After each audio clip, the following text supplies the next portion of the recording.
Witam Was, moi drodzy. Dzisiaj temat bardzo poważny, ponieważ dzisiaj chciałem Wam przedstawić, jak ogólnie ten cały system działa. Ponieważ z wielu stron ciągle ktoś słyszy, a system to, system tamto, ale tak naprawdę to nikt tak dokładnie nie wie, jak on działa.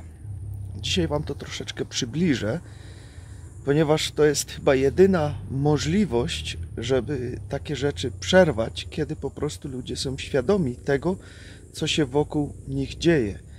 A gwarantuję Ci, że większość tych rzeczy, o których za chwilę Ci powiem, nie masz zielonego pojęcia, że to się dzieje, ponieważ jest to jak gdyby wszystko tak ładnie pochowane, żeby tego nie było widać na pierwszy rzut oka. Popatrzcie, dzisiaj ludzie myślą, że są wolni, że mamy wolność wyboru, wszystko jest przecież fajnie i pięknie. No dobrze, masz tą wolność wyboru, możesz sobie kupić, nie wiem, jakąś jedną kawę z 15 rodzajów dostępnych kaw, czy możesz sobie kupić jakąś bułkę, którą większość społeczeństwa dalej wierzy, że to jest dobry pokarm, i masz tam do wyboru, wchodzisz do tego sklepu, masz 10-20 rodzajów bułek z makiem, żeby nie było widać bobków mysich, czy z jakimiś ziarnami w tym samym celu. I ludzie po prostu mają wolny wybór, każdy może sobie brać co chce, jest pięknie i fajnie. Jednak zagłębijmy się może troszeczkę dalej, zacznijmy sobie od tego samego początku.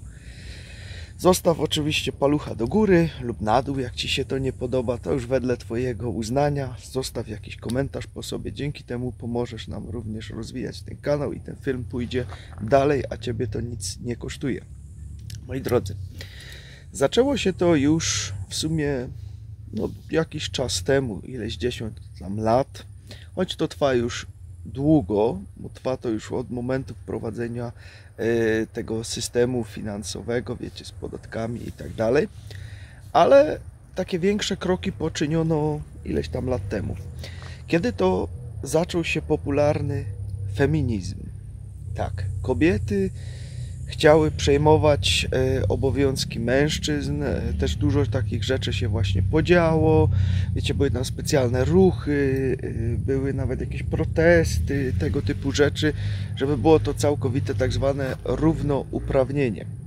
Ten cel osiągnięto, bardzo fajnie go osiągnięto.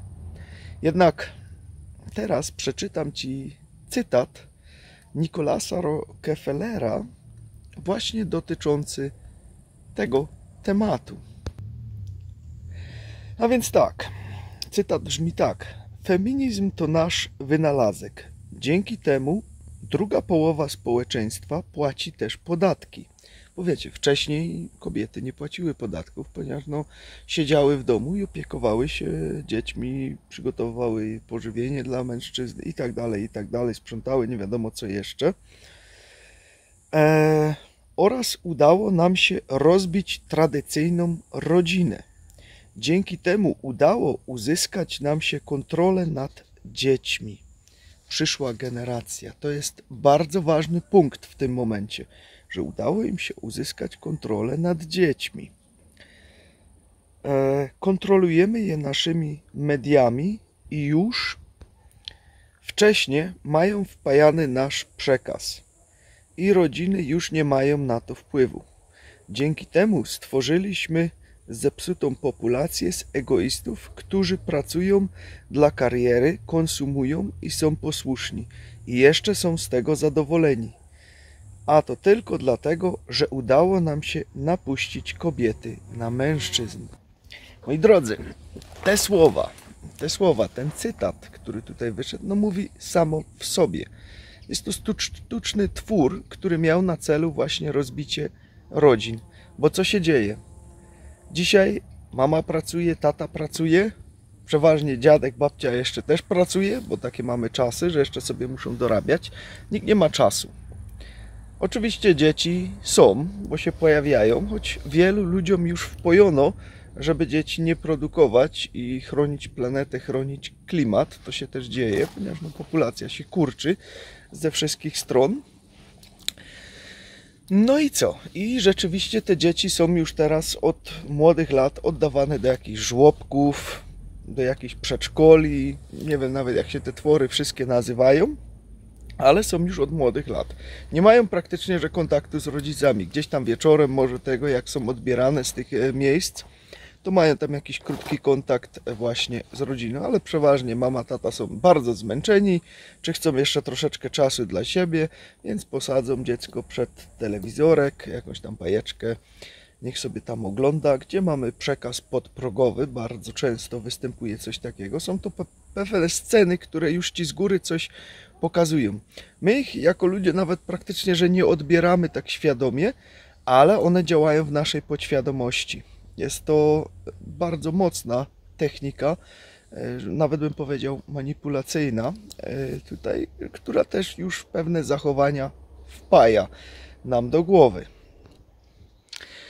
No i tak, te dzieci są dla nich bardzo, bardzo ważne, ponieważ jakikolwiek konflikt był, zawsze chodziło o tą następną generację, żeby ona nie robiła problemów, więc uczy się posłuszeństwa. Następnie takie dzieci idą do szkoły.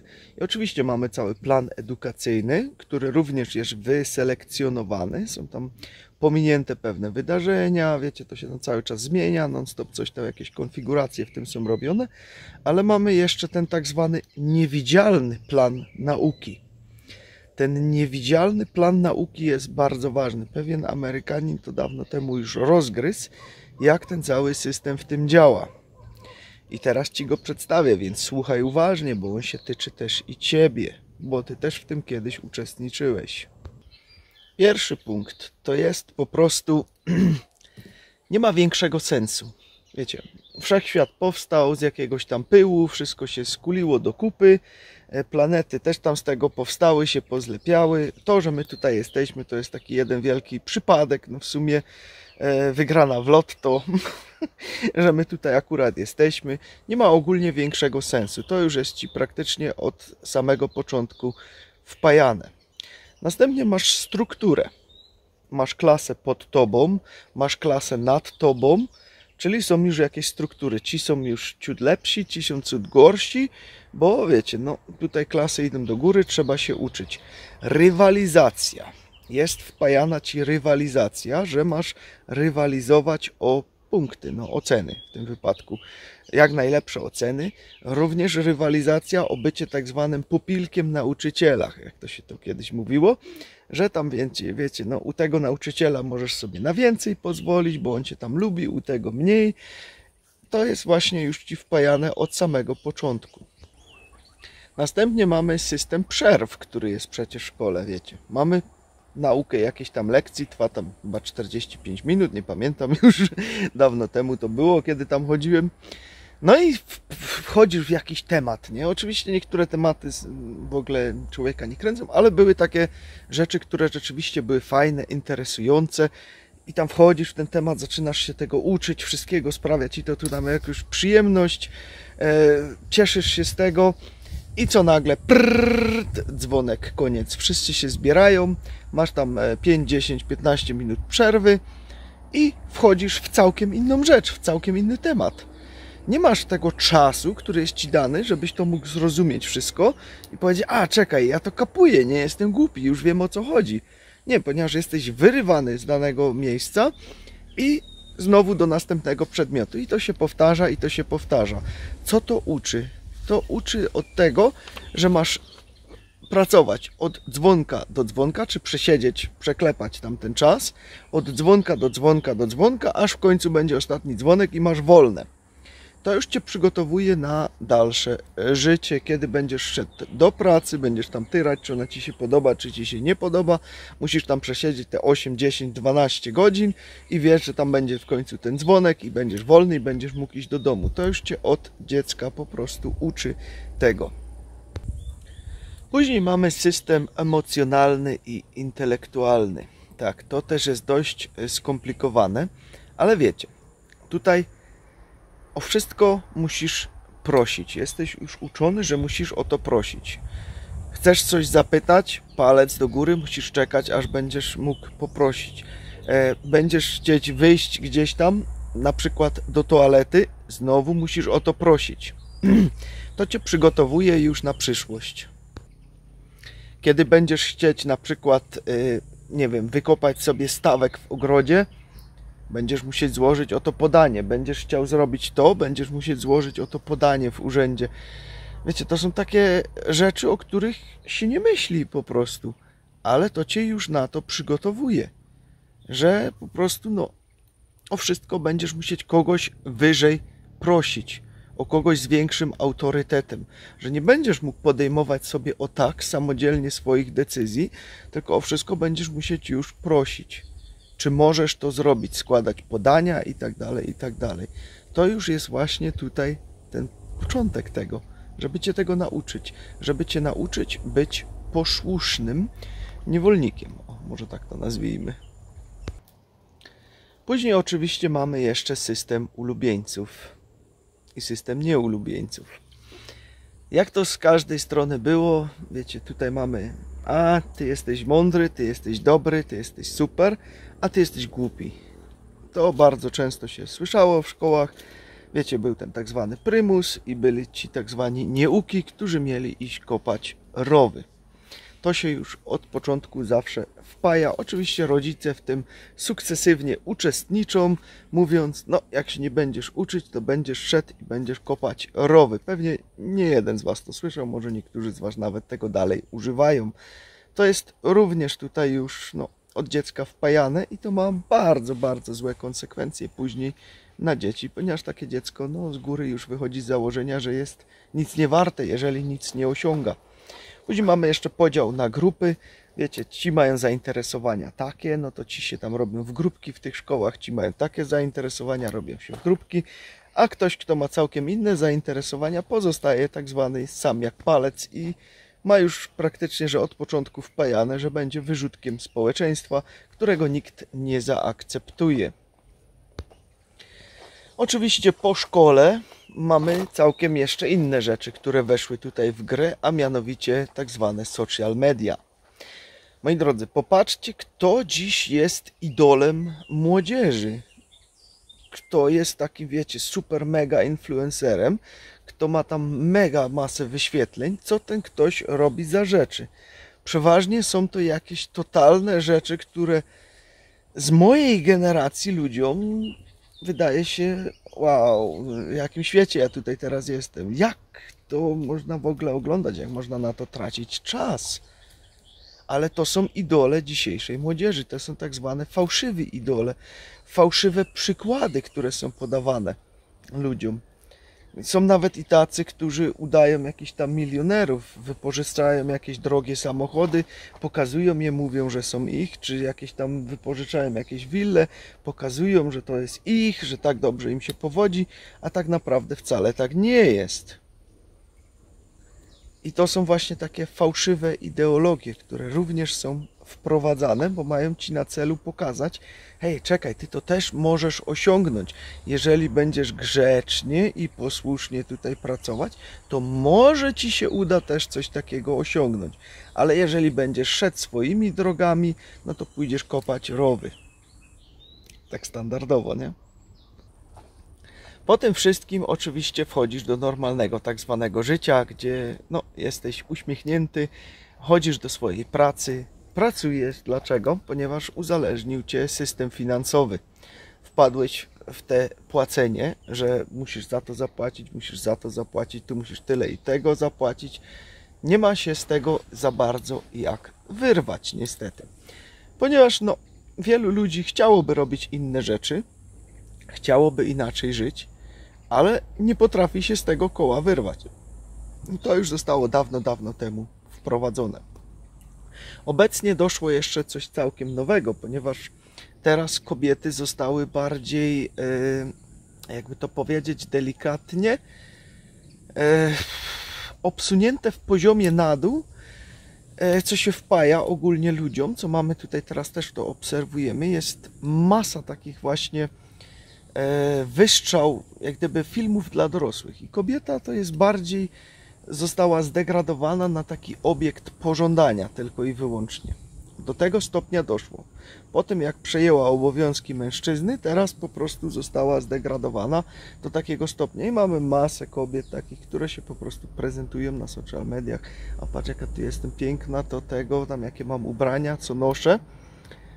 To jest standard dzisiejszej społeczności i to się będzie dalej rozwijać. Oczywiście mężczyznę też troszeczkę obsunięto, ponieważ zamieniono jak gdyby role.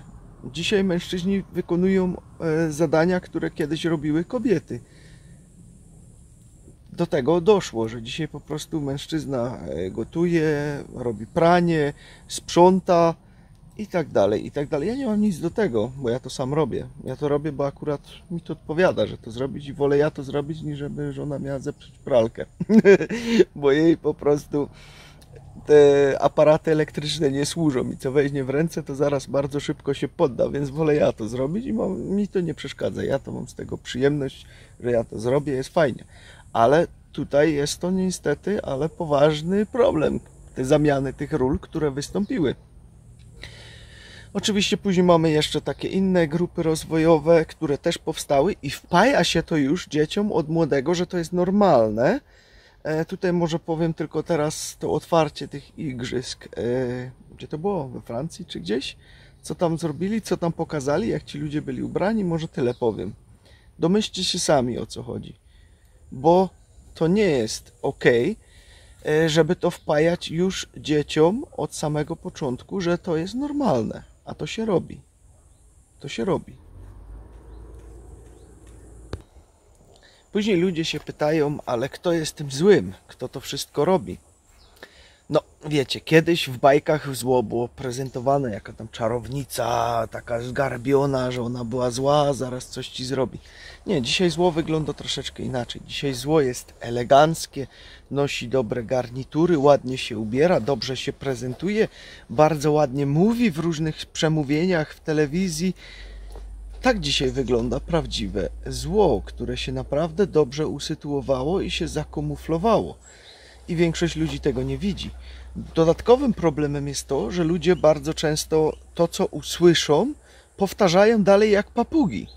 Bez krótkiego zastanowienia się nad tym, nie sprawdzenia tych informacji, tylko powtarzają to dalej. No bo tu mówili tak i tak, więc to musi być prawdą. Nikt tych informacji nie sprawdza, tylko powtarza. Powtórzone kłamstwo staje się prawdą. Ale żeby kogoś przekonać, że został oszukany, to już jest bardzo ciężko, bo większość w to nie chce uwierzyć. Bo jak to tak przecież? No ktoś mnie mógł oszukać. To tak nie może być. Tu jest wielki problem. Kolejnym bardzo fajnym narzędziem, które mają w repertuarze, to jest strach. Wiecie, kiedy ci powiedzą, że tutaj masz uważać na człowieka w czerwonym płaszczu z czerwoną kropką na nosie, to wszyscy wiedzą, że uwaga, kiedy się pojawi ten człowiek, to musimy być czujni i normalnie żyją sobie w spokoju. Ale kiedy ci powiedzą, że ktoś, kogo masz się bać, twój wróg jest niewidzialny, ty nie wiesz, skąd on przyjdzie. On może przyjść tutaj z gruszki, może przyjść za kwiatów, może przylecieć samolotem, może wyskoczyć z helikoptera, może przyjechać pociągiem. Nie wiesz, jak wygląda. To żyjesz w ciągłym strachu. A dziś jest to bardzo popularne, że praktycznie no tak w miarę to przyspieszyło. Teraz mamy co 2 tygodnie coś nowego. Co 2 tygodnie coś nowego, a tutaj jakiś coś się dzieje, jakiś konflikt, tutaj znowu coś się dzieje, zaraz będziesz chory, tu znowu ocieplenie klimatu, tu cię zaraz woda zaleje, tu przyjdzie wielka burza z gradem, która ostatnio była. Tak średnio co 2 tygodnie przychodzi coś nowego, żeby było urozmaicenie, żebyś czasem nie przestał się bać. Bo człowiek, który się boi, jest posłuszny i będzie wykonywać wszystko, co trzeba, żeby czuł się komfortowo. Więc kiedy ci później powiedzą, bo teraz musimy zrobić to i to i to, bo jak nie, to przyjdzie ten gościu w tym czerwonym płaszczu, który jest niewidzialny, to ty się na to zgodzisz. Bez żadnego ale. Bo macie przecież wspólnego wroga, który jest niewidzialny. I oczywiście każdy z nas, ja, ty, dziadek, babcia, te dzieci, twój pies, są winni. Są winni temu wszystkiemu, szczególnie winni teraz niszczeniu klimatu. Bo ty nawet chodząc i oddychając, już niszczysz klimat. A cokolwiek jeszcze byś sobie nie kupił, to już tragedia. A jeszcze nie daj Boże, użyj samochodu. To też jest takie bardzo fajne narzędzie wpajania ci winy, że ty jesteś winny temu, temu i temu. I to też w szkole było robione coś takiego, bo kiedy ktoś coś na przykład sobie nabroił, coś zrobił, to co było robione? Była robiona kara dla całej klasy. Cała klasa miała jakąś karę, jakieś dodatkowe zadanie czy coś innego. W tym momencie już się przekazywało to, że kiedy kiedyś wyskoczysz z szeregów, zrobisz coś, co nie wolno ci zrobić, zachowasz się inaczej niż system by to chce, to wszyscy wokół ciebie poniosą za to karę. I wtedy nie dość, że będzie ta kara, to jeszcze będą wszyscy wokół ciebie źli na ciebie.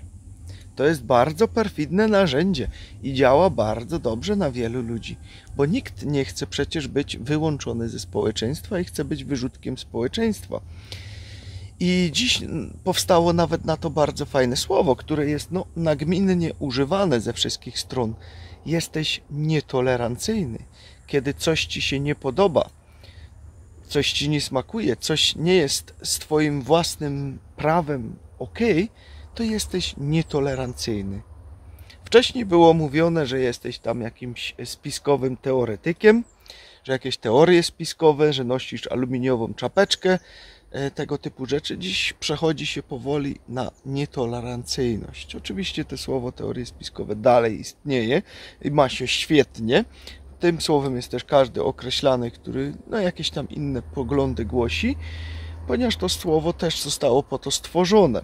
Teraz zaczyna się używać słowa nietolerancyjny, bo nie tolerujesz innych rzeczy, więc jesteś ble. I ogólnie dzieli się to na 3 sektory całość, jeszcze tak na zakończenie, ponieważ mamy manipulację myśli. To jest pierwszy sektor. W ten sektor wchodzą wszelkiego rodzaju na przykład religie, które też cię już tam przygotowują na pewne rzeczy, że to możesz, tego nie możesz, tak wolno, tak nie wolno. To jest podział całkowity na to wszystko.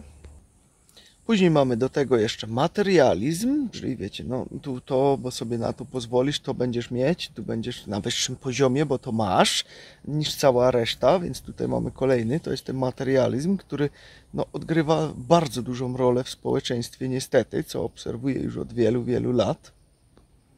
I różnego rodzaju ideologie, które są również wprowadzane, jak na przykład ci ludzie, którzy tam gdzieś idą i przyklejają się do ulic, żeby tam jakąś swoją ideologię przeforsować, nie myśląc o tym, że przez nich, niestety, ale wytwarza się jeszcze więcej zanieczyszczeń, bo tam później samochody stoją w korkach z włączoną klimą, ze wszystkim to pracuje, czy nawet i ten sam klej, który kupili już, trzeba było go przecież wyprodukować i też to kosztowało zanieczyszczenia środowiska i teraz on tam został na tej ziemi, został na tych ubraniach i te ubrania pewnie wyrzucą, które mieli ubrane z tym klejem, bo nie będą chodzić przecież z obsmarowanym tyłkiem z jakiegoś kleju, więc jest to jak gdyby chęć walki o jakąś ideologię, ale tak naprawdę nie zmienia się nic, a robisz jeszcze więcej szkód. Następnie mamy drugi poziom, to jest manipulacja uczuć. Tutaj do tego wchodzą wszelkiego rodzaju media, jak wszelkiego rodzaju reklamy, które masz gdzieś tam, one manipulują tobą. Pokazują ci tak, bo tu szkoda, bo tu to się dzieje, tu szkoda, bo tu to się dzieje, temu dobrze, bo ten zrobił tak, to teraz ma za to.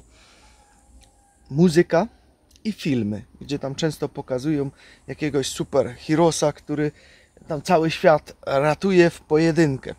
Totalna utopia, ale ma to swój głębszy przekaz. Bo co? Wzbudza to przeróżne uczucia w tobie. Wzbudza to uczucia gniewu, chciwości, bo bardzo często na tych reklamach ci pokazuje, piękne, kup sobie to, kup sobie tamto, a ciebie na to nie stać, więc stajesz się i gniewny, i chciwy. Uczucia egoizmu również są tutaj bardzo fajnie stymulowane. Jest też bezpośrednio przemawiane do twojej dumy. Oraz ostatnie, zazdrość, dokładnie, zazdrość, uczucia zazdrości, albo on ma, a ja nie mam. I trzeci punkt to jest manipulacja ciałem. Tutaj specjalnie są produkowane takie żywności, że po prostu brak słów na nie opisać, gdzie jest masa różnej chemii dodawane. Mamy masę różnego elektrosmogu wokół, specjalnie są wyrzucane różnego rodzaju urządzenia na rynek, które mają jak najwięcej promieniować, po to, żebyś ty się czuł źle. Dlatego ja noszę właśnie takie specjalne medaliony, które wam już nieraz pokazywałem, właśnie żeby się chronić przed tym elektrosmogiem, bo innego wyjścia nie ma w dzisiejszych czasach. I ogólnie wzbudza się bardzo dużą ilość sztucznego, wywołanego stresu, na który nie mamy żadnego wpływu. Na przykład właśnie przez te wszystkie filmy człowiek się stresuje niekiedy, jak ogląda taki film, czy on tam da radę, czy mu się to uda. Przez te różne straszenie nas. To wszystko jest sztuczny stres, który w naszym ciele też niestety, ale sieje spustoszenie. Bo pamiętaj, że masz się szybko starzeć i być schorowanym. Wtedy po prostu nie przyjdziesz na jakieś głupie pomysły, żeby coś tam gdzieś szukać i tak dalej, i tak dalej. Tak niestety to wszystko działa w dzisiejszych czasach. Jest to smutne, że to tak działa, ale to się dzieje. I jeszcze tak na koniec, ostatnia z takich zagrywek, która też miała bardzo duże miejsce, miała jakieś 2-3 lata temu. Wszyscy dobrze ją pamiętamy.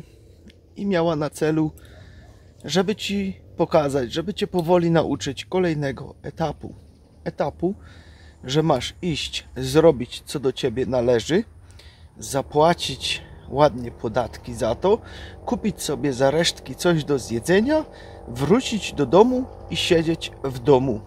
Nie masz wychodzić na zewnątrz, nie masz niczego robić, tylko masz siedzieć w domu, masz tam przecież tę swoją czarną skrzyneczkę, możesz sobie tam pooglądać przeróżne fajne rzeczy, jakieś filmy, programy, też przeróżne inne programy, które nic nie wnoszą, czy nawet takich różnych dziwnych influencerów możesz sobie przecież pooglądać i tak masz spędzić swój czas.